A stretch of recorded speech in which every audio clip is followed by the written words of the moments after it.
ఇప్పుడు ప్రస్తుతం మనతో పాటు ఉన్నారు ఆదిత్య డిగ్రీ కాలేజెస్ చైర్మన్ గారు. సార్తో మాట్లాడేద్దాం. Hi sir. Sir, first of all congratulations sir. So నిజంగా నేను ఎక్కడ కూడా వినలేదు ఇప్పటి వరకు 92% మేడం చెప్పినట్లు.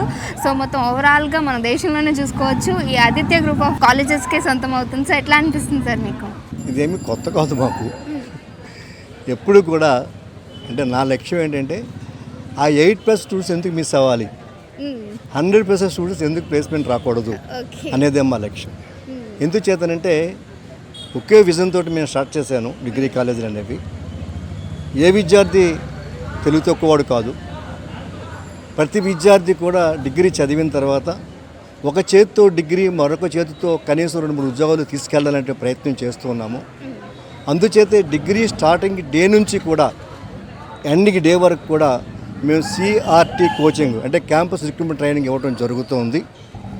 సో వాళ్ళకి ఏదైతే ఉద్యోగాలకి అవసరమో ఒక యాప్టిట్యూడ్ కానివ్వండి, అర్థమెటిక్ కానివ్వండి, రీజనింగ్ కానివ్వండి, ఇంగ్లీష్ కానివ్వండి, టెక్నికల్ నాలెడ్జ్ కానివ్వండి, లేదా కమ్యూనికేషన్ స్కిల్స్ కానీ ఇవన్నీ ఇవ్వటం మూలంగా మన పిల్లలకి అత్యధికమైన ఉద్యోగాలు రావడం జరుగుతుంది.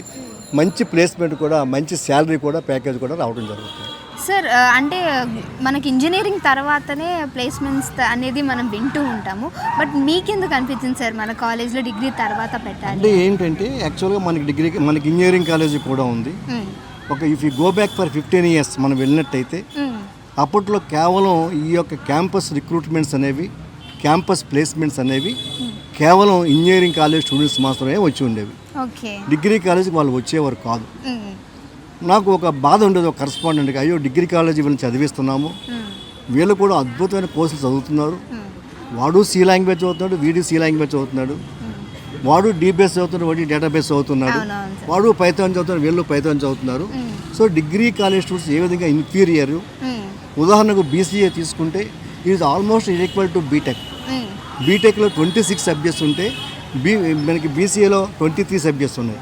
సో వీళ్ళకి ఉద్యోగాలు ఎంతో రాకూడదని ప్రయత్నం చేస్తూ అనేక మంది HRస్ని కలుసుకుని వాళ్ళని రిక్వెస్ట్ చేసి వాళ్ళని అపీల్ చేసి సో వాళ్ళ చేత ఇంటర్వ్యూస్ పెట్టించి మనం సక్సెస్ అవ్వడం జరిగింది. ఫస్ట్ ఇన్ఫోసిస్లో చాలామంది స్టూడెంట్స్ సెలెక్ట్ అయ్యారు.